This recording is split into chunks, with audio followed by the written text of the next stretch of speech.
Hallelujah. मरकुस 1 उसकी 1 आयत में लिखा है, परमेश्वर के पुत्र ये, जैसा यशायाह भविष्यद्वक्ता की पुस्तक में लिखा है, देख मैं अपने दूत को तेरे आगे। हम बाइबल जब पढ़ते हैं हम इस तरह से पढ़ते हैं जैसे ये टेंस कि ये वचन एक बीता हुआ कि ये पुराने समय में हुआ। समझ आ रही है कि नहीं? अगर पढ़ते तो जब यशायाह भविष्यद्वक्ता की पुस्तक उन्हें लाकर दी गई तो उसमें किस पे है, और उसने कहा को सुसमाचार सुनाने के लिए मेरा अभिषेक। परमेश्वर भी बाइबल हम जैसे पढ़ते तो यही सोचते कि 700 साल पुराना, ने जब बाइबल को खोला तो वो ये बात जानते थे कि ये वचन मेरे लिए लिखा है, तो इसलिए उन्हें पूरा हुआ। उसने कहा कि देख मैं अपने दूत को तेरे आगे भेज। इसके लिए मार्ग सुधारेगा, जीसस के लिए। कौन थे जीसस? परमेश्वर धरती के ऊपर अपने इंसान के रूप में आया। वो पूरा इंसान भी था और पूरा परमेश्वर भी था। इंसान था और है, तो आप इस वचन को अपने लिए भी ले सकते हैं। जीसस क्राइस्ट की तरह पिता को खुश करना शुरू कर दे। जिस दिन आप जीसस क्राइस्ट की तरह अपने ऊपर ओढ़ लेंगे और आप यीशु मसीह जिस तरह वचनों से प्यार करते थे उसके, तो वो ये वचन आपके लिए भी पूरा होगा कि वो तेरे आगे दूतों को भेजेगा जो तेरे मार्ग को सीधा। किस तरह से आपके रास्ते सीधे होते हैं जो टेढ़े हो चुके हैं, किस तरह से आपके परिवार के रास्ते सीधे होते हैं, किस तरह से आपके हस्बैंड की पढ़ाई के, उसके हस्बैंड के बिजनेस के रास्ते सीधे होते हैं। और हालेलुया। उसने कहा अपने दूत को तेरे आगे भेजता। वचन आपके लिए भी है। जिस दिन आप जीसस क्राइस्ट को प्रसन्न करना शुरू कर देंगे, उसके वचन को स्थान देना शुरू कर देंगे, उस दिन वो दूतों को आगे भेजे। ये किस दूत की बात को कर रहा है? इसमें 2 शारीरिक रूप में जो आपको शारीरिक रूप में मिलते हैं, वो आपका परमेश्वर का एक दास हो सकता है, एक अच्छी चर्च आपका मिलता है, डिवाइन हेल्पर आपकी लाइफ में हो सकता है, आपका बॉस हो सकता है, आपका स्टाफ भी हो सकता है। जिसने नमान कोड़ी की तरह उसके कोड को उसकी स्टाफ नहीं बोल दिया था अगर तू भविष्यद्वक्ता के पास जाए तो तेरा कोड ठीक हो सकता है। एक असली दास के पास जाए तो कोड ठीक हो सकता है। एक शारीरिक हेल्पर, फिजिकल हेल्पर, एक ऐसा हेल्पर, एक ऐसा दूत जो शरीर में करना शुरू करता है, ये उसके लाइफ की एक निशानी होगी कि लोग उसके साथ होंगे जो कि बिना किसी लालच के उसके साथ खड़े होंगे। और लोग हैरान होंगे कि ये बंदा, और फिर भी इनके साथ खड़े होते हैं क्योंकि वो सब परमेश्वर ने आपके लिए खड़े किए होते हैं। जब आप यीशु मसीह को प्रसन्न करना शुरू, जिस दिन आप वचन में चलना शुरू कर देंगे, इंसानी हेल्पर्स आपका मिलना शुरू हो जाए, आपकी लाइफ में वो एंटर करना शुरू हो जाएंगे। लेकिन जल्द आपको जो मिलेगा जो आपके मार्ग को सीधा करेगा और सुधारेगा, जब वो आपकी हेल्प करना आमीन बोलते हुए। इसमें 2 तरह के हेल्पर्स इसमें लिखा है। जब हम 10 आयत में तुरंत आकाश को खुलते और आत्मा को कबूतर के समान अपने ऊपर उतरते देखा और आकाशवाणी हुई तो मेरा प्रिय तुरंत उसको जंगल की ओर भेजा। जंगल में 40 दिन तक प्रभु यीशु मसीह की शैतान ने परीक्षा की और वे वन पशु के साथ रहते हुए वहीं रहे और स्वर्गदूत उनकी सेवा करते रहे। ये स्वर्गदूत कौन से थे? शारीरिक 2 तरह की हेल्प हेवन परमेश्वर आपके लिए भेजता है। एक वो हेल्प है जो संसारिक रूप में आपको मिलती है, इसमें है आपको फेवर करना शुरू हो जाता है, समाज आपके फेवर करना शुरू कर देगा। क्योंकि जब आप यीशु मसीह को प्रसन्न करना शुरू करते हैं तो वचन ये कहता है कि परमेश्वर संसारिक रीति के साथ दूतों को तेरे आगे भेजेगा जो तेरे रास्ते को साफ करे। लेकिन दूसरी हेल्प उसने कही तो बाइबल कहती है वो वन पशुओं के साथ रहा और स्वर्गदूत उसकी सेवा करते रहे।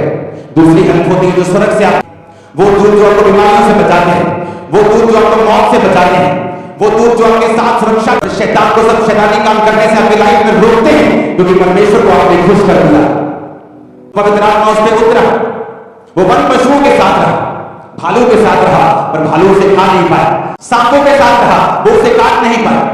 नेचर भी आपकी हेल्प करना शुरू कर देती है, कुदरत भी आपकी हेल्प। फिर ये गर्मी आपको बीमार करने की बजाय आपको हेल्दी कर जाए, ज्यादा सर्दी आपको बीमार करने की बजाय आपको स्ट्रॉन्ग कर जाए, क्योंकि कुदरत भी।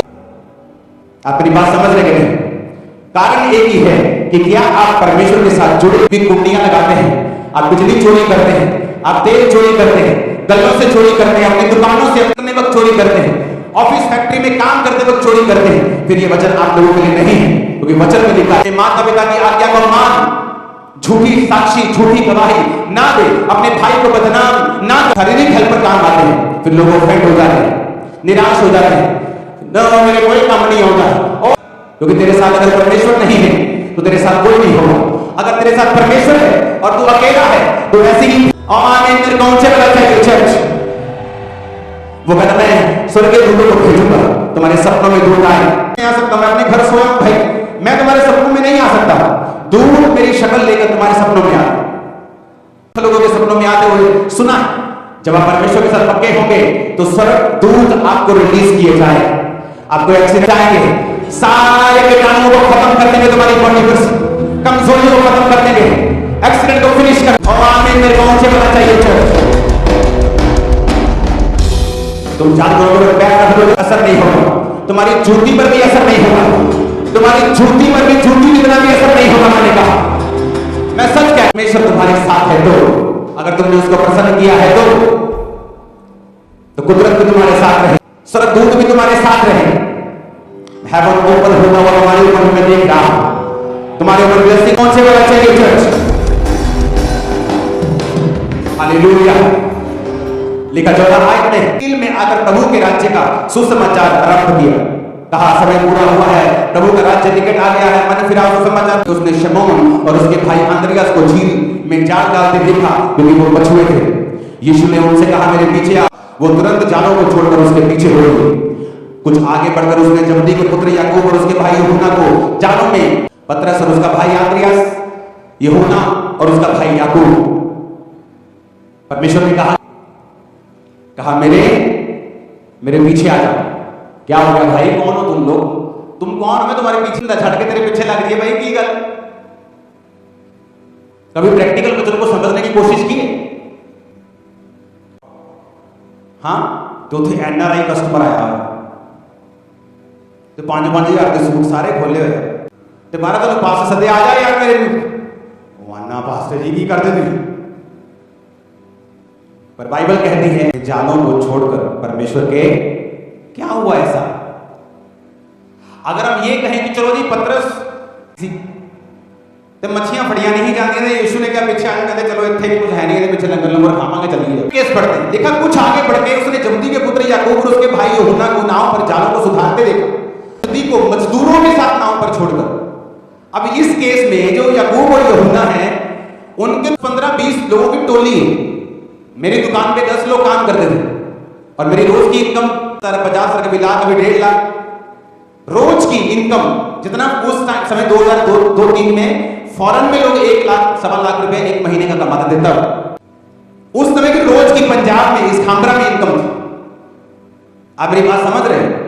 तो मेरे पास 10 लोग थे अरे उस समय, लेकिन यहां भी क्या लिखा कि वो अपने पिता जब्दी को मजदूरों के साथ नाव पर। सोचो ऐसा क्या हुआ कि वो यीशु मसीह के पीछे लग गए।